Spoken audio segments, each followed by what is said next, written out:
Après quasiment 2 ans d'affrontements entre l'armée et les forces de soutien rapide, voilà à quoi ressemble désormais Khartoum.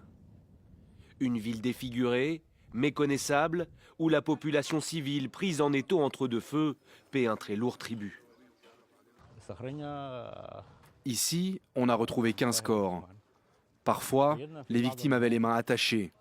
Elles ont ensuite été abattues d'une balle dans la tête. Ce sont des scènes horribles. En tout, ce sont plusieurs dizaines de personnes qui ont été exécutées dans les rues de la capitale soudanaise. Certaines victimes ont même été jetées vivantes dans des puits entourés de nombreux cadavres.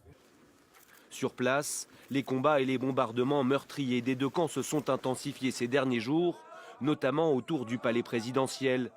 L'armée cherchant à reprendre le contrôle de la ville aux paramilitaires des FSR.